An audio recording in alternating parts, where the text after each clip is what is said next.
ரோமர் 15ஆம் அதிகாரம். அன்றியும் பலமுள்ளவர்களாகிய நாம் நமக்கே பிரியமாய் நடவாமல் பலவீனருடைய பலவீனங்களை தாங்க வேண்டும்.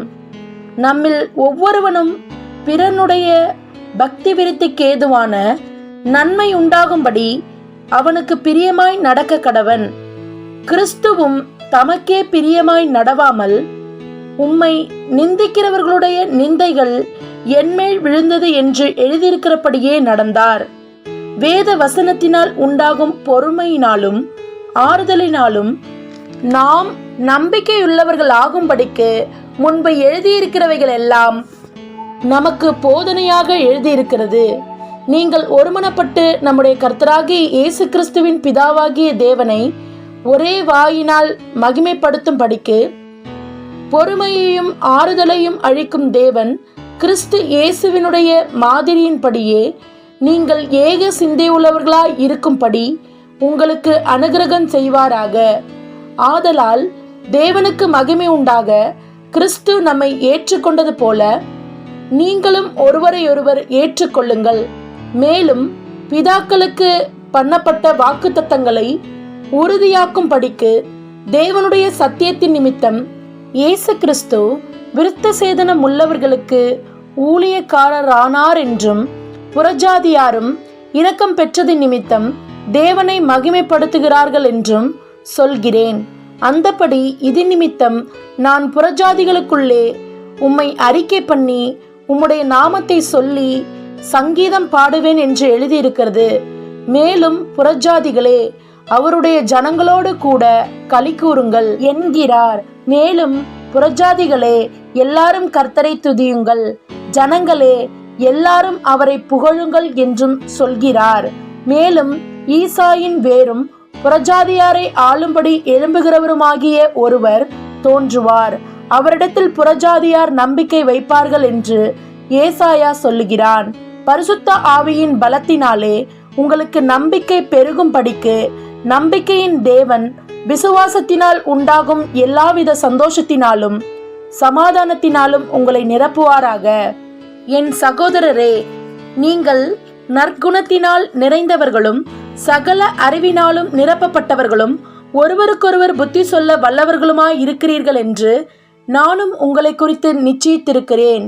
அப்படி இருந்தும் சகோதரரே, புறஜாதியாராகிய பலி பரிசுத்த ஆவியினாலே பரிசுத்தமாக்கப்பட்டு தேவனுக்கு பிரியமான பலியாகும்படிக்கு நான் தேவனுடைய சுவிசேஷ ஊழியத்தை நடத்தும் ஆசாரியனாயிருந்து புறஜாதிகளுக்கு இயேசு கிறிஸ்துவனுடைய ஊழியக்காரனாய் இருக்கும் பொருட்டு தேவன் எனக்கு அளித்த கிருபையினாலே உங்களுக்கு ஞாபகப்படுத்தும்படிக்கு இவைகளை நான் அதிக தைரியமாய் எழுதினேன்.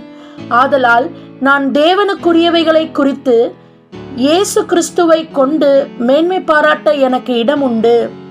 புறஜாதியாரை வார்த்தையினாலும் செய்கையினாலும் கீழ்ப்படிய பண்ணும்படிக்கு அற்புத அடையாளங்களின் பலத்தினாலும் தேவ ஆவியின் பலத்தினாலும் கிறிஸ்துவானவர் என்னை கொண்டு நடப்பித்தவைகளை சொல்வதல்லாமல் வேறொன்றையும் சொல்ல நான் துணிவதில்லை. இப்படி எருசலேம் துவங்கி சுற்றிலும் இல்லிரிக்கம் தேசம் வரைக்கும் கிறிஸ்துவின் சுவிசேஷத்தை பூரணமாய் பிரசங்கித்திருக்கிறேன்.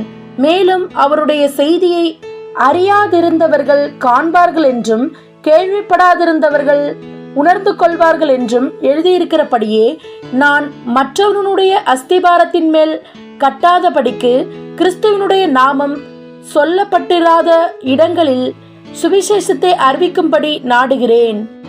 உங்களிடத்தில் வருகிறதற்கு இதனாலே அநேக தரம் தடைப்பட்டேன்.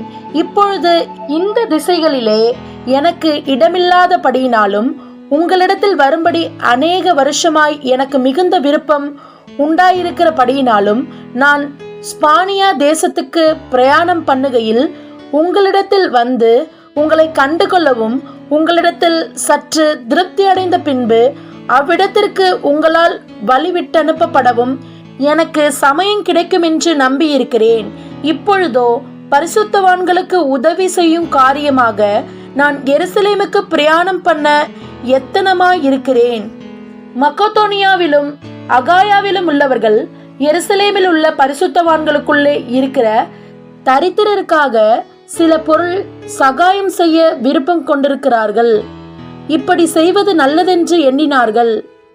இப்படி செய்கிறதற்கு அவர்கள் கடனாளிகளாயும் இருக்கிறார்கள். எப்படி என்றால், புறஜாதியார் அவர்களுடைய ஞான நன்மைகளில் பங்கு பெற்றிருக்க, சரீர நன்மைகளால் அவர்களுக்கு உதவி செய்ய இவர்கள் கடனாளிகளாய் இருக்கிறார்களே. இந்த காரியத்தை நான் நிறைவேற்றி இந்த பலனை அவர்கள் கையிலே பத்திரமாய் ஒப்புவித்த பின்பு உங்கள் ஊர் வழியாய் ஸ்பானியாவுக்கு போவேன். நான் உங்களிடத்தில் வரும்போது கிறிஸ்துவனுடைய சுவிசேஷத்தின் சம்பூரணமான ஆசீர்வாதத்தோடே வருவேன் என்று அறிந்திருக்கிறேன். மேலும் சகோதரரே, தேவ சித்தத்தினாலே நான் சந்தோஷத்துடனே உங்களிடத்தில் வந்து உங்களோட இளைப்பாறும்படியாக யூதேயாவில் இருக்கிற அவிசுவாசிகளுக்கு நான் தப்புவிக்கப்படும்படிக்கும் நான் எருசலேமில் உள்ள பரிசுத்தவான்களுக்கு செய்ய போகிற தர்ம சகாயம் அவர்களால் அங்கீகரிக்கப்படும்படிக்கும் நீங்கள் தேவனை நோக்கி செய்யும் ஜபங்களில் நான் போராடுவது போல நீங்களும் என்னோடு கூட போராட வேண்டும் என்று நம்முடைய கர்த்தராகிய இயேசு கிறிஸ்துவின் நிமித்தமும் ஆவியானவருடைய அன்பின் நிமித்தமும் உங்களை வேண்டிக் கொள்கிறேன். சமாதானத்தின் தேவன் உங்கள் அனைவரோடும் கூட இருப்பாராக. ஆமேன்.